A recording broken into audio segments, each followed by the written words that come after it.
নমস্কার সবাইকে, আমার একটি নতুন ব্লগে আপনাদের সবাইকে স্বাগতম জানাই। আমি আরুর সাথে কাটানো দৈনন্দিন জীবনের ছোট্ট ছোট্ট মুহূর্ত শেয়ার করি, সাথে বেবি কেয়ার, ছোট্ট ছোট্ট মম লাইফ প্যারেন্টিং টিপসও শেয়ার করে থাকি। তোমাদের যদি ভালো লাগে অবশ্যই একটি লাইক করে দিও, আর হ্যাঁ, চ্যানেলটি সাবস্ক্রাইব করতে ভুলো না কিন্তু। চলো আজকের ব্লগটা স্টার্ট করি। প্রথম সকালবেলায় উঠে যদি নিজের বাড়িটাকে পরিষ্কার পরিচ্ছন্ন না করি তাহলে ঠিকঠাক ব্যাপারটা চোখে সুদিন লাগে না। তাই উঠে পরিষ্কার পরিচ্ছন্ন হয়ে তারপর একবার আমাদের পুকুর থেকে ঘুরে আসি, কারণ এই পুকুর পাড়ে গেলেই আমার মনটা ভালো হয়ে যায়। তারপরেই এই এনার্জি ড্রিঙ্কটা, তবে না আরুর সাথে ছোটাছুটি করতে পারবো। তো তারপর এখন আরও উঠে পড়েছে। আমি প্রথমে দুধ বা সেরিল্যাক প্রতিদিন ওটা অল্টার করে দিই, আর প্রত্যেকদিন বেলার দিকে ওকে একটা করে ডিম দিই। দেখো এখন ও স্নান করার টাইম হয়ে গেছে। এই দেখো স্নান করে পাকা বুড়িটা কেমন চুন বেঁধে নিয়েছে।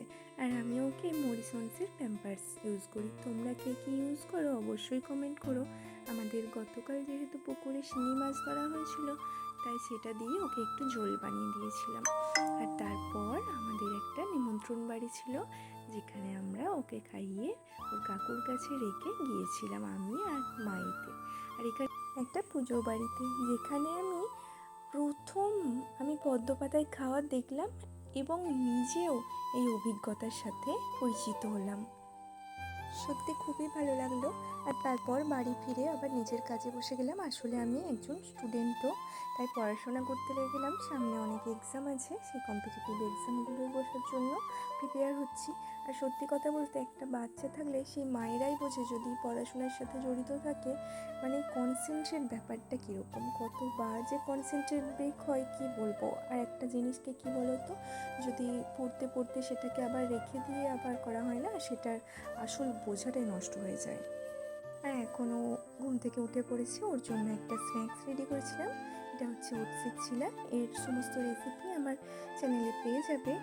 আর এখন দেখো ও কত মজা করে এটা খাচ্ছে। এটা আমি প্রথম দিন ওকে দিয়েছিলাম, এটা প্রথম দিনের অভিজ্ঞতা ওর। ও খুব মজা করেই খেয়েছিল, আবার সাথে ওর একটা দিদিকেও খাইয়ে দিচ্ছিল।